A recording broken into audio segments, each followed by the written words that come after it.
como paloma el Espíritu de Dios, señalándolo a él como el elegido, y la palabra que tronó del cielo fue: este es mi hijo amado, en el cual yo tengo complacencia.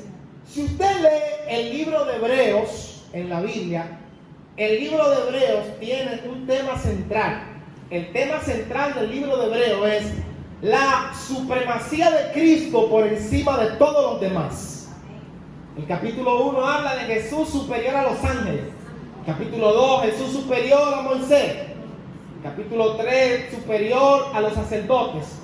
Y termina poniendo a Jesús por encima de todo principado, de toda potestad.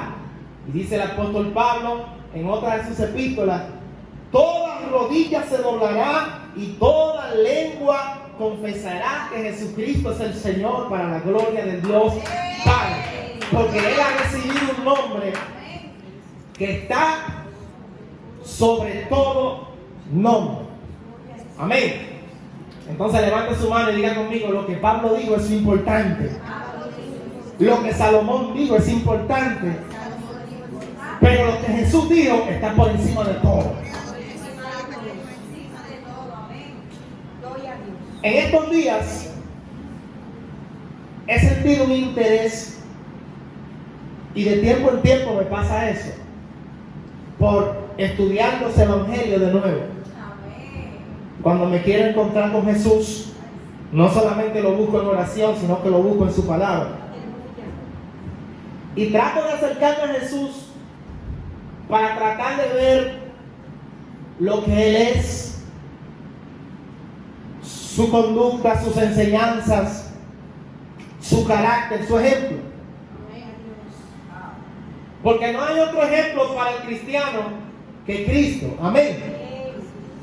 Y la Biblia dice que Él es el blanco de nuestra fe, el autor y el consumador de la fe. Es decir, que la fe empieza con Él y termina con Él. Hello. Amén. No es el consumidor de la fe, como he escuchado a algunos cristianos: es el consumidor de la fe porque Él la consume. No es consumidor, es consumador. Cuando algo se consuma es cuando algo se completa, se termina. Es decir, que la fe empieza con Él y termina con Él. Si ustedes me caen atrás, van a entender hacia dónde lo quiero llevar.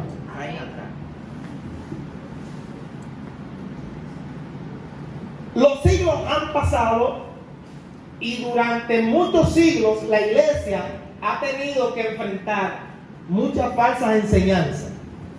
Las herejías han sido una de las cosas con las que la iglesia ha tenido que pelear desde el siglo I. Desde que Cristo se fue, empezaron a salir gente que decían que Jesucristo no vino en carne, sino que vino en espíritu.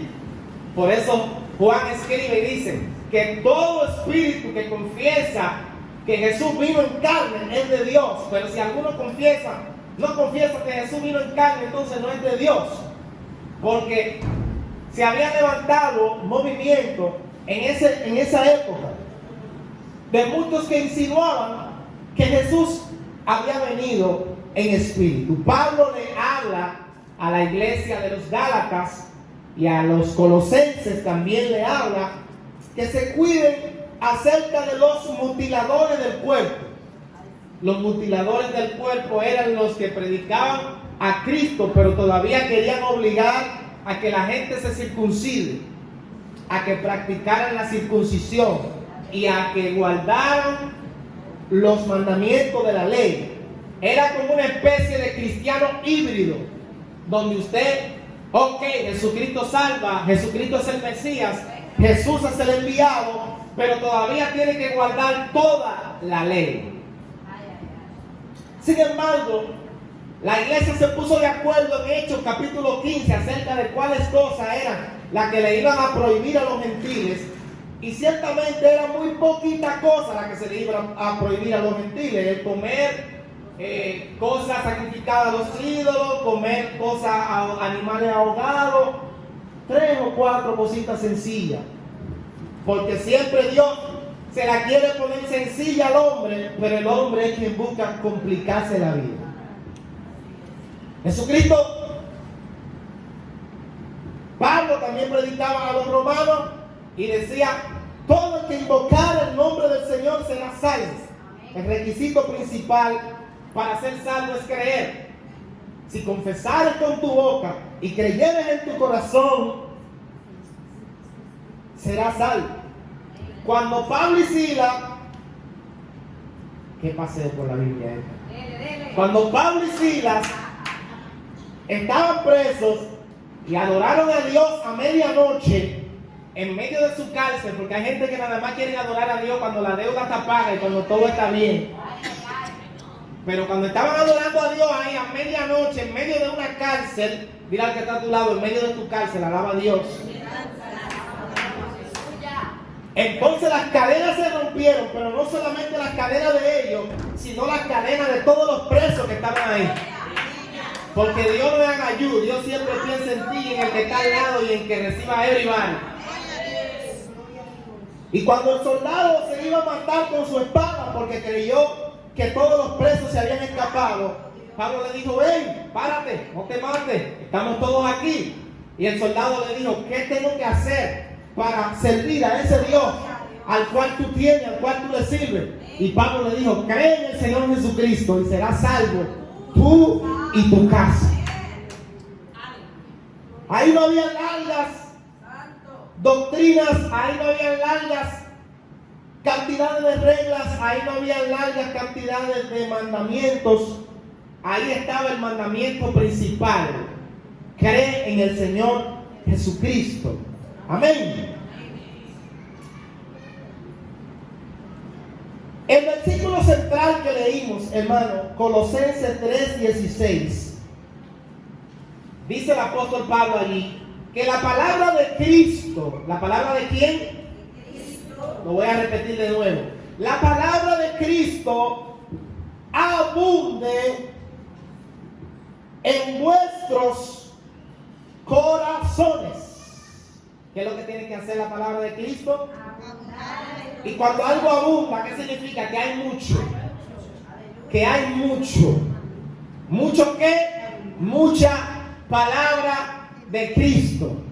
Te voy a decir algo y aquí empiezo a sacar un poquito la gilet que traigo en este día. Estoy escuchando muchas prédicas que cuando tú las revisas por arriba, las revisas por abajo, las revisas por el medio, las revisas por el lado, tiene mucho de todo menos de Cristo.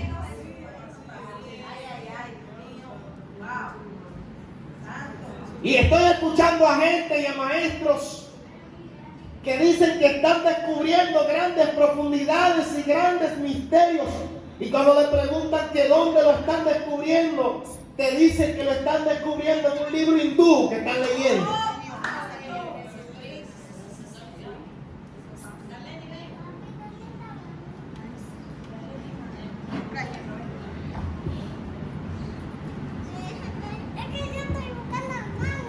En un libro hindú, el cristiano no va a encontrar el propósito de Dios para su vida.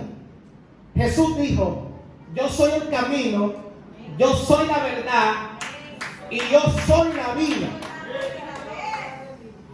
Y tú ves supuestos cristianos hoy en día que encuentran a Jesús y todavía siguen buscando la verdad.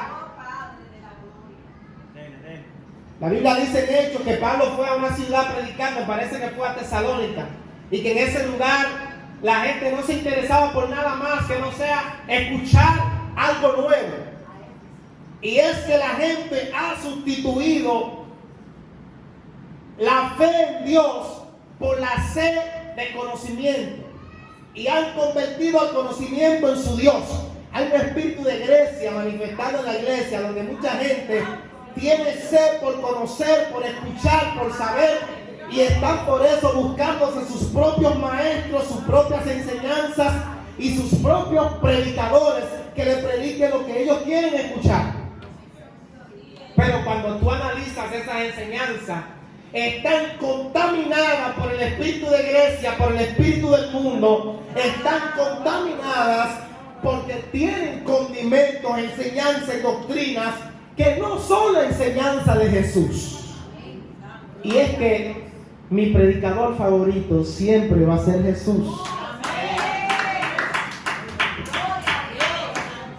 En la Biblia, Pablo, el final como predicador. Pedro, poderoso. Nadie fue tan sabio como Salomón.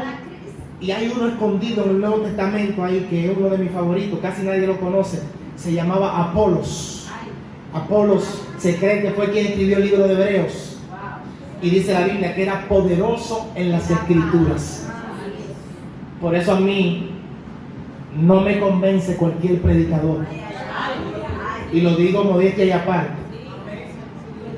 Incluso nosotros venimos de raíces pentecostales. Y yo me gozo los coros, me sacudo.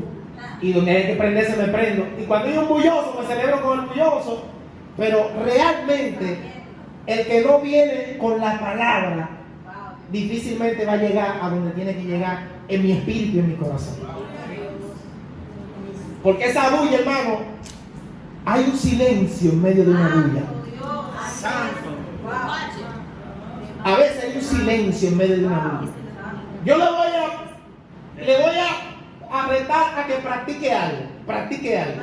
Siempre que usted vaya a un culto, a una vigilia, a un retiro, goce, se llene, se reciba, pero después que usted llegue a su casa, repase y diga, ¿qué se me quedó de todo lo que escuché? ¿Qué se me quedó? Y entonces ahí usted se va a dar cuenta de qué realmente usted recibió en ese evento. Y hay eventos que tienen 4 predicadores, como se están usando hoy en día, 3 y 4 predicadores.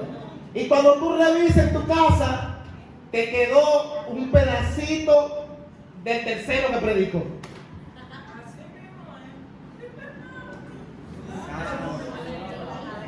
¿Por qué? Porque tú tienes un dunamis y el predicador tiene un dunamis. Y si el dunamis tuyo no se detona con el dunamis del que está predicando, no hay explosión. Y entonces tú llegas a tu casa sudado, cansado, desbaratado, pero posiblemente vacío. Ojalá que no. Ojalá que no.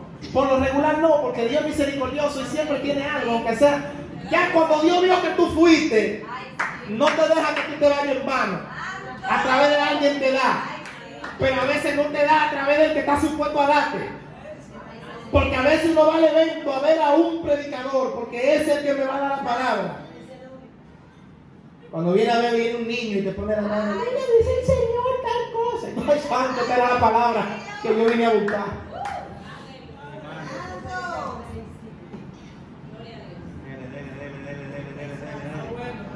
La Biblia dice, guárdense de los falsos maestros. En el Nuevo Testamento menciona aproximadamente 44 veces la expresión, de una forma y de otra, pero aproximadamente 44 veces dice, guarden mi palabra. ¿Cuál es la importancia que Dios le da a guardar su palabra?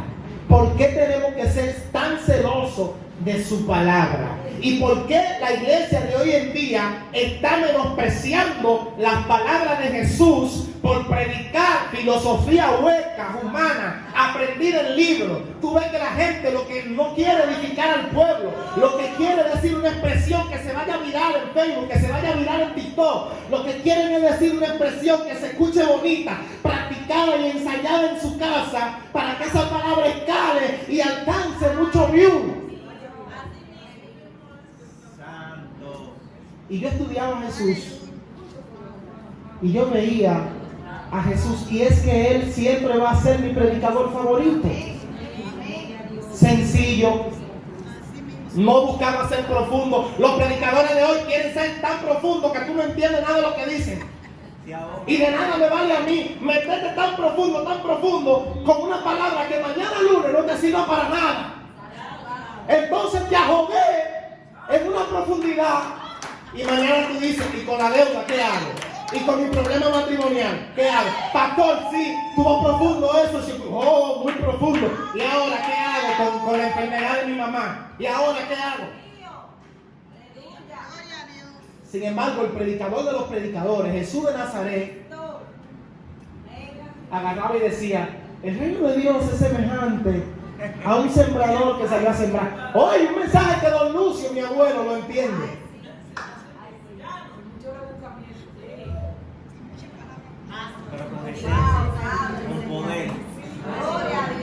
Pero taladraba a lo profundo de la realidad de la gente. Porque el mensaje tiene que tratarse de la realidad de la gente, pero basado siempre en las palabras de Jesucristo. Yo puedo enriquecer una prédica con un testimonio. Yo puedo enriquecer una prédica con una historia secular. Dios nos puede ministrar a través hasta de una película, ¿sí o no? Y yo puedo citarte la película y puedo citarte una canción que me haya ministrado y que me haya cambiado. Pero hay algo. La Biblia dice en Mateo capítulo 7, versículo 24, la parábola de los dos cimientos. ¿Se acuerdan de esa parábola? Esa parábola dice que al que lo escucha y la hace, ¿a quién es? Al que le escucha y la hace, las palabras de Jesús. Él lo compara con una persona prudente que edificó su casa sobre la roca. Y es que yo estoy viendo muchos creyentes hoy en día que están edificando su casa sobre la arena. Están edificando su casa sobre el cuento de Paquito, sobre doctrinas que salen de la querencia del hombre, donde muchas veces la gente lo que está manifestando es su propio yo, su propio ego, que la mayoría de las veces lo que están buscando es un beneficio personal, porque casi todos estos pseudo predicadores y pseudo maestros en el fondo lo que andan detrás es de algo que se llama dinero, money, billete, cuarto, cash, chavo, cheve, para los que me están viendo de otro país.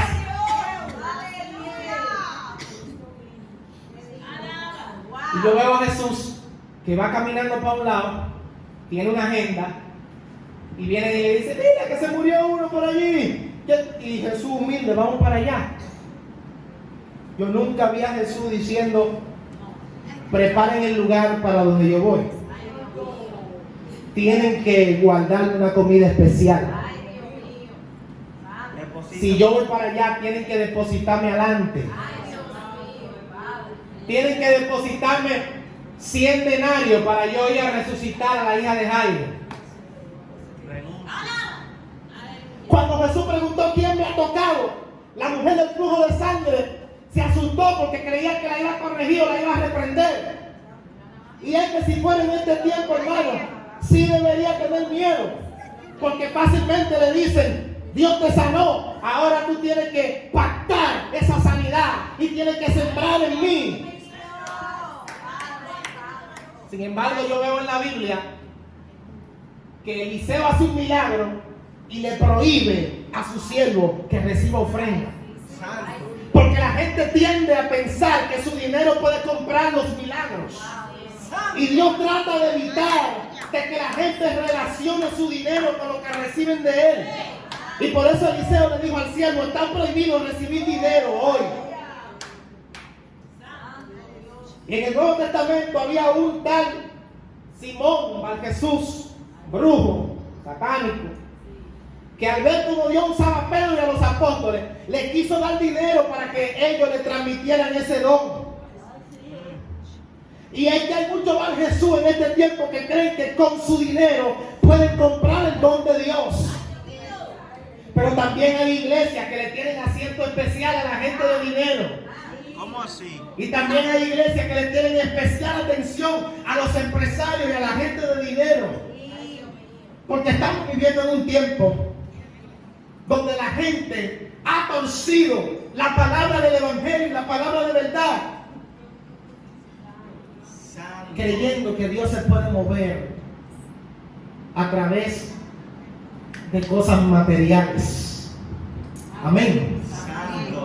Sin embargo, dice aquí la palabra donde leímos que Él compara al que oye la palabra con un cimiento que está sobre la roca. Por eso los cristianos que se convierten a Cristo con esa perspectiva de que Cristo prospera y de que Cristo bendice, entonces vienen a la iglesia buscando bendición, y al año, si no han recibido la bendición y si no han recibido la prosperidad que le prometieron, se van, porque su fe estaba basada en prosperar, no en conocer el propósito de Dios para su vida.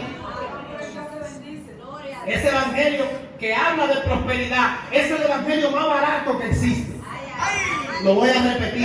Ese evangelio que habla de prosperidad es el evangelio más barato que hay.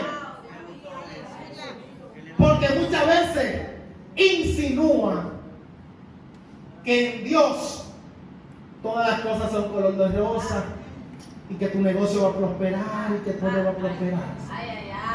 Y por eso hay tanta gente aspirando a ser apóstoles y profetas hoy en día. Apóstoles que no fundan iglesia. Apóstoles que no tienen la marca de Cristo. Profetas que no profetizan. Un chofer de guagua que no maneja guagua. Tiene una licencia. Profetas que dicen yo profetizo. Y sí, yo lo entiendo, porque en realidad es yo que profetizo. Y yo profetizo. Y no es que no sean tal vez de Dios, pero usted es predicador. Usted se enganchó a profeta. Porque profeta no es predicar solamente. Aunque el Espíritu de Jesús es el Espíritu de la profecía. Pero ¿cuál es el interés? Muchas veces, porque eso es igual que los políticos. El día que hagan que los políticos gobiernen gratis, se acabó la fiebre de andar detrás del político. Que los diputados tienen sin sueldo, y no digo que sea justo, pero lo digo para que se defina realmente quién quiere servir al pueblo realmente y quién no. Y aquí voy a meter el cuchillo un chisme para adentro. Yo no sé desde cuándo a los predicadores se les empezó a dar ofrenda para predicar, cosa que me parece justa. La Biblia dice que el que trabaja en el altar, que viva del altar, me parece justo. Pero yo veo a un Pablo que armaba una agenda para predicar Asia entera con un pedazo de Europa, y tú ves el mapa así que le da la vuelta sin calcular y sin pensar. Dice la Biblia en Corintios que Pablo trabajaba de día, él y los suyos, armando tiendas. Para que no lo sabía, Pablo trabajaba a sudar de día. Y yo quiero que los pastores y los apóstoles y los profetas de hoy en día se paren a trabajar. Y dejen de estar aspirando a vivir de las ovejas y a despeluñar al pueblo. Y tú ves gente persiguiendo al otro para que ofrende, para que diezme. Y si el 29 el anciano no ha depositado ese diezmo, el 30 lo estoy llamando para maldecirlo porque él no ha depositado ese diezmo. Pero, mi hermano, ¿y qué es lo que es esto? Un negocio, ¿qué es lo que somos? Prestamistas. El Banco Central. Conozco una iglesia que te lo va contando el año entero, los meses que tú faltaste el 10. Y en diciembre te manda tu factura y te dice todo lo que tú debes para que te pongas al día con Dios. ¿Qué es esto, hermano? Esa iglesia está en República Dominicana.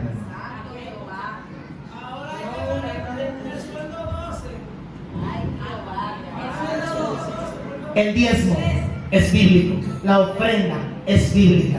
Pero dice, 2 Corintios capítulo 9, el que siembra escasamente cosecha, pero cada quien dé conforme a como puso donde. No por tristeza, ni por necesidad, ni porque el pastor se lo imponga. Le voy a decir algo, el diezmo es muy ching. Pastor, ahora se está contradiciendo. Pastor, usted tiene que llegar, me endulzó para ahora venirme a decir eso. El diezmo es chin, porque el diezmo es una imposición del 10%. Sí, así es. Pero ahí dice, cada quien dé como puso en su corazón. Y si Dios te quiere poner más, Así es. Exacto. entonces el diezmo te limita. Eso es como un predicador que le dijo a un pastor amigo que yo conozco. Le dijo, para yo ir a tu iglesia a predicar tienes que darme 20,000 pesos. Y él le dijo, ok, no hay problema, ven, yo te lo guardo. Y él le guardó los 20,000 pesos y le guardó 100,000 en otro. Y le dijo, mira, esta era la ofrenda que yo tenía para ti, 100,000, pero como tu precio es 20,000, toma tu 20,000. Hello. Ay, Dios mío. Porque por estar poniendo precio, ¿quién te dijo a ti que el evangelio tiene precio? Te lo voy a decir claro. No es que el evangelio es gratis, sino que no tiene precio. Así es. No es que es gratis. Es que aunque yo lo quiera pagar, no tengo cómo pagarlo. Porque es demasiado caro. Es demasiado invaluable. Pero a veces yo me siento como que soy vieja guardia. Yo me estoy empezando a sentir como que soy una pieza de museo. En cierta forma, Sí, yo como que es que ya nosotros como que venimos de otra generación, y a veces yo digo, Señor, pero si el que está mal soy yo, vamos a ver, actualízame. Actualízame, pero es que entonces cuando me quiero actualizar, porque yo me quiero actualizar con Jesús, es una actualización rara, porque no busca para el futuro, busca para Cristo. Cuando yo me quiero actualizar, yo busco a Cristo y digo, ven acá, ¿cómo él lo hacía? ¿Cómo él lo hacía? ¿Cómo él lo hacía? Actualízate con Cristo. Entonces yo veo que Jesucristo tenía en su ministerio a unas mujeres que eran familiares de Herodes, mujeres poderosas, tenía una que eran teñidoras de tinte que producían. Dios siempre ha tenido sembradores en su reino, pero no veo a un Jesús nunca detrás de eso. De hecho, cuando llegó el momento de pagar el impuesto, Jesús tuvo que hacer un milagro para poder pagar los taxes. Así es. Y le dijo a Pedro, ve un peña dentro del peña, moneda, que si usted... Que la gloria de Dios. Toda una obra de revelación para poder pagar el impuesto. Gloria de Dios. Aleluya. Amén. Amén. Y estoy viendo los ministerios de hoy que parecen más celebridades que ministros de Dios. Con esto no estoy diciendo que el ministro de Dios no pueda tener altura, que esté bien vestido, pero ni aún la pinta cara es lo que puede transformar la vida de la gente. Usted puede tener su pinta cara y verse bonito y darse trato, pero lo céntrico del evangelio de Jesús no es tu pinta ni tu belleza, ni estar haciendo drama en redes sociales, ni haciendo show, porque Dios no lo llamó a estar dando show. Amén. Porque tenemos que definirnos. Lo primero que somos es cristianos, hijos de Dios. Ahora usted utiliza sus redes para predicar, para lo que sea, o para su vida privada. Su vida es suya. Hágalo como usted crea, pero tenga bien definido quién usted es. Demanda. Y hay creyentes, cristianos, pastores, apóstoles, profetas, que hoy en día se están creyendo celebridades más que ministros de Dios. Nos estamos creyendo celebridades en su conducta, en su manera, en su distancia. Y yo creo que a Jesucristo lo apretaban tanto que dice que la multitud lo apretaba.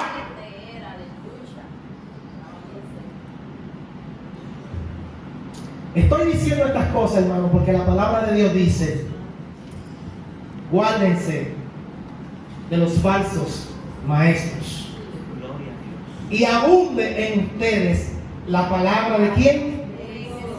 ¿De qué es que tenemos que estar llenos? De la palabra de Jesús, de su ejemplo, de su conducta. Y dice la palabra de Dios: guárdense de los falsos maestros. Me llama la atención, estoy terminando ya, que antes de la palabra de los dos cimientos, el versículo 13 de Mateo 7, Jesús estaba hablando primero de la parábola de la puerta estrecha. Y Jesús dice que la puerta estrecha lleva a la vida y que pocos son los que la hallan. Pero el camino ancho lo halla todo el mundo. Y todo el mundo anda por él. ¿Se acuerdan de esa lectura? Me llama la atención que dice que pocos son los que la hallan. Hay varios tipos de engaño. Está el engañador que sabe que está engañando. Hay predicadores, pastores, ministros, apóstoles, que ellos saben que son engañadores y saben que están engañando al pueblo. Y saben que están estafando a la gente y saben que están viviendo una mentira. Y saben que hace algo en su corazón que están descarriados. Hay ministros que lo saben. Pero hay otros que su engaño es también un autoengaño, porque ni siquiera ellos mismos se van dando cuenta que están siendo engañados. ¿Me doy a entender?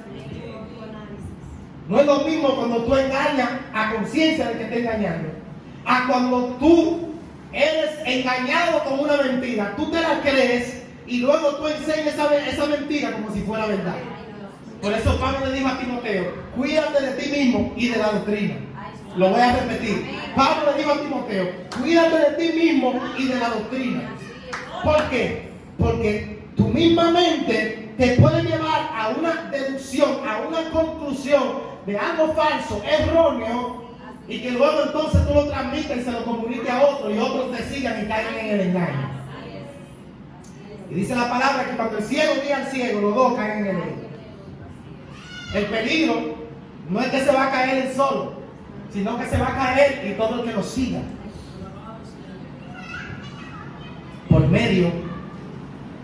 Por eso dice la palabra que la Biblia no es de interpretación privada. Es decir, que yo no puedo agarrar la Biblia, entenderlo yo a mi manera y aplicárselo yo al pueblo tal y como yo lo entiendo. No es suficiente con como yo lo entiendo. Tengo que escudriñar a ver cómo lo entendió Matthew Henry. Tengo que ver cómo lo entendió Spurgeon. Tengo que ver cómo lo entiende Harrigan. Tengo que ver cómo lo entiende el anciano. Tengo que interactuar con otro para que ahí el Espíritu Santo arroje luz acerca de lo que yo creo que estoy entendiendo. Otra manera como veo que el diablo está operando en este tiempo es que hay gente que pretende agarrar un solo versículo de la Biblia, aplicarlo e ignorar toda la Biblia entera.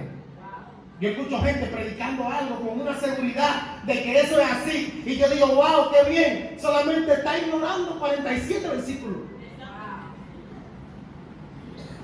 Agarraste ese solo. Y está ignorando 47 versículos que complementan a eso. Porque no puedo hacer una doctrina basada en un solo versículo. Sí. O como escuché a alguien el día pasado: yo llegué a esta conclusión por mí mismo.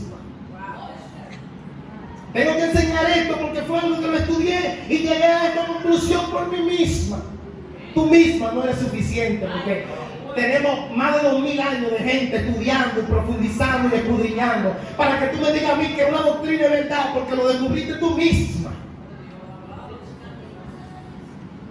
Santo. Amén. Santo. Gloria a Dios. Santo. Esto pudiera sonar básico, pero a veces lo básico es donde nos quemamos. Yo siempre lo digo. La Biblia interpreta la Biblia.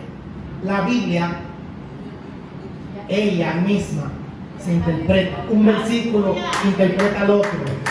No puede agarrar un versículo, aislarlo de todo y decir: ya, esto es. Alaba. Y Pablo dijo que en los postreros días muchos apartarían su oído de la verdad.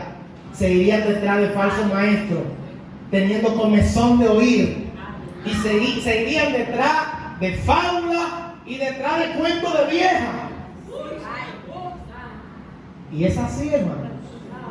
Tú lo escuchas profundizando, pero cuando tú escuchas la profundidad, que no, que en el libro de la vida,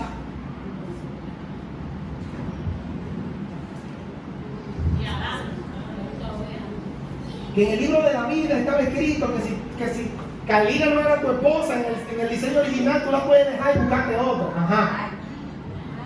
Porque el problema de la cábala, porque hay dos líneas de pensamiento judío generales, que está el judaísmo tradicional y los cabalistas. El cabalista es peor, porque el cabalista es un lobo cenagoso de profundidades que tú no sabes de dónde sale. Y la mayoría de predicadores de hoy en día, cuando tú lo ves que hablando de profundidades, mezclan cosas de la Biblia con cábala.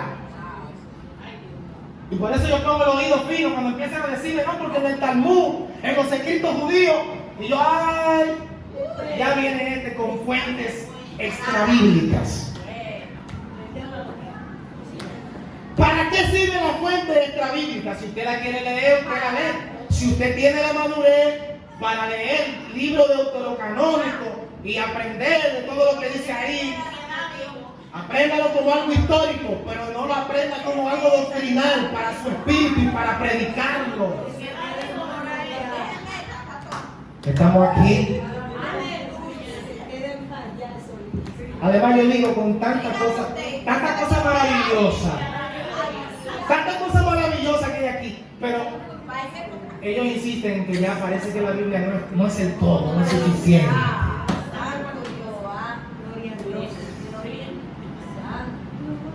¿Y quién define las reglas entonces? ¿Quién define las reglas entre lo cierto y lo falso? Si yo te leo un libro de cábala que dice una cosa y te leo otro que dice otra cosa, ¿quién define las reglas? ¿A quién le cree? Va a llegar un tiempo donde la gente va a tener un sancocho en la mente que no va a saber en qué creer. Por eso hay gente que se va de profundidad en profundidad y terminan explotados en la misma profundidad, descarriados, dejan su familia, dejan su esposa y después tú lo ves por ahí lleno del mundo, lleno del diablo. Tengo amigos en Estados Unidos que me dijeron, me entré en un grupo que me hizo mucho daño. Y cuando empezaron a hablar y hablar, me confundieron la mente y hoy estoy yo explotado y descarriado. Entonces una profundidad que lo que hace es que te descarría, que te aleja de Dios, que te pone más inmundo, más impuro. ¿Para qué sirve esa profundidad? Yo lo voy a dejar hasta aquí. Dios le bendiga. Y Dios le guarde.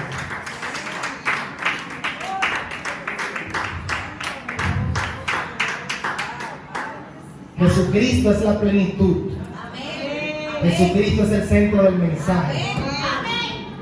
Gloria a Dios. Oro para que Dios siga levantando gente genuina, predicadores que hablen la palabra, que prediquen la verdad, que vivan la verdad. No gente que ande detrás del dinero ni de beneficio personal.